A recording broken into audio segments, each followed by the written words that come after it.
Check it out, everybody. Welcome to the Martial Arts of Sales. Today's topic is why should you learn the art of storytelling? Or there are 7 profitable reasons why every salesperson, entrepreneur, small business owners, telemarketer, and call centers should learn the art of storytelling. Before that, let's go to the introduction.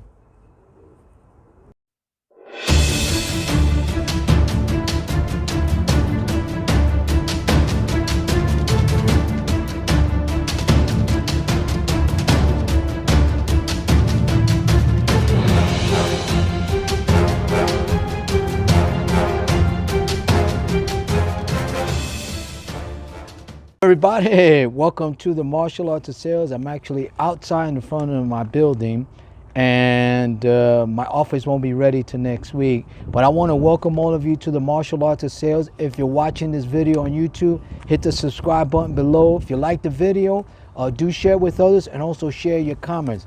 I have an incredible topic for you guys today. And please forgive it. It's a little windy out here, but I found a spot that's not as bad. So hopefully you could hear my voice and hear the message and take advantage of it. But this is for you salespeople, entrepreneurs, small business owners, telemarketers, and call centers.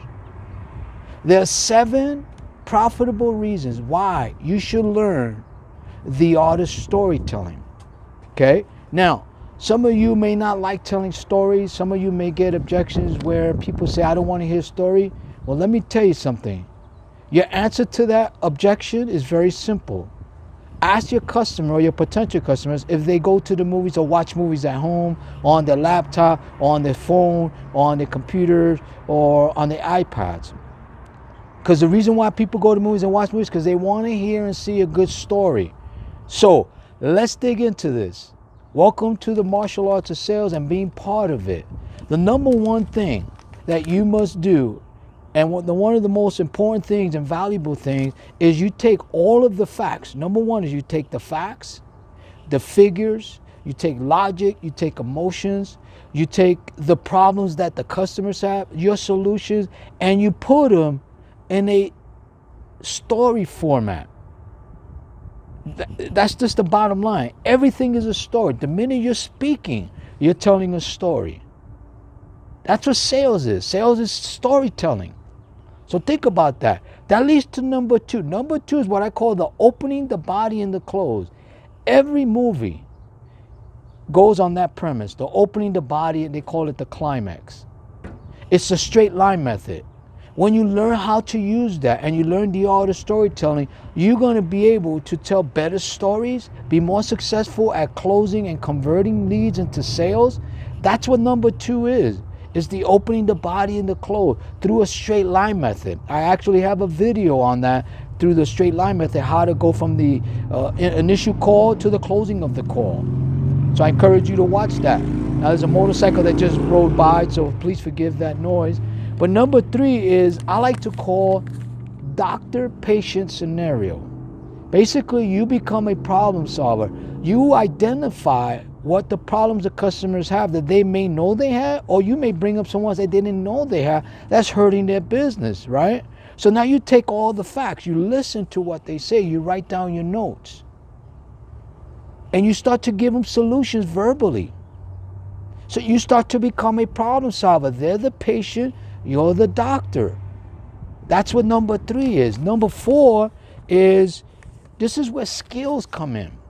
And understanding and wisdom and knowledge comes in. You start to create certain emotions in your customer. Then you have to justify that emotion with logic.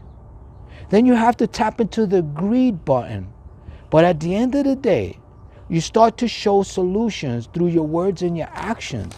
I like to call that is you make it about them. You make it about the sales process. You make it about the customer. How? You listen to what they say, you write down the problems they have, and then you repeat what their problem is so that you letting them know you understand what their problem is. But you better have the right solution for them. Does that make sense? Now, number 5 is you become what I call a great anticipator. It's like being a chess player in sales. I know when I ask a certain question, I know a certain response that I'm going to get. When I ask a certain question, I know what the right answer is. And if they give me the answer that's not it, I let them know about that. You start to anticipate how to create the emotion. What you want them to tell you. What they're going to disclose. They may lead into other things. That'll lead into buying questions. That may lead into some objections that are not really objections. But at that point, you start to become a master at rebuttals and taking words and putting them in a way and saying them in a way that creates the emotion, that creates the vision.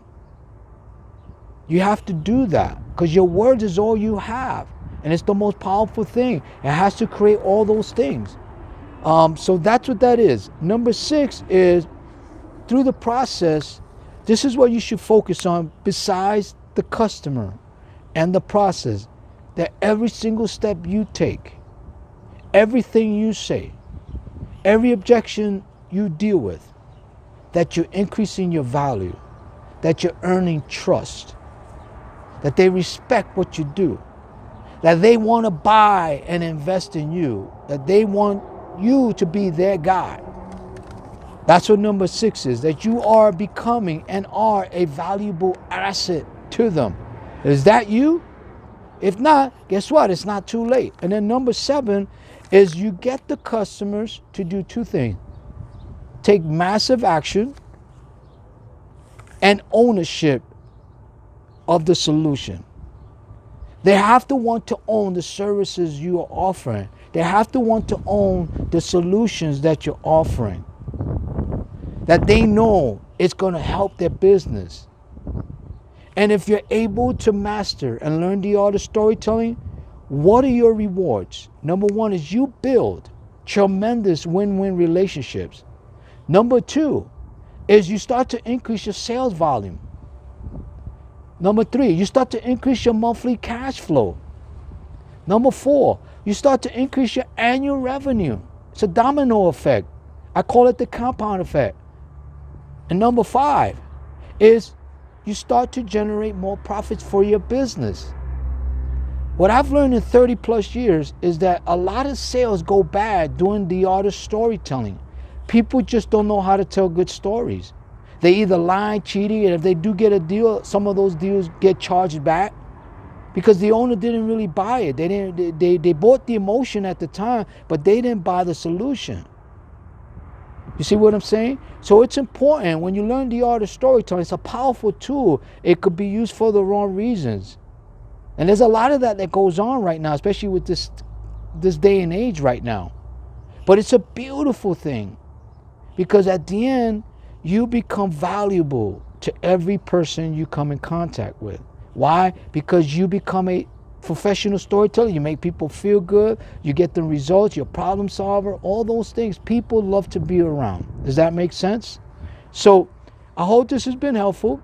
I want to thank you for being part of the Martial Arts of Sales. If you're watching this video on YouTube, please hit the subscribe button below. If you believe it can help someone else, please share it with others. Also share your comments.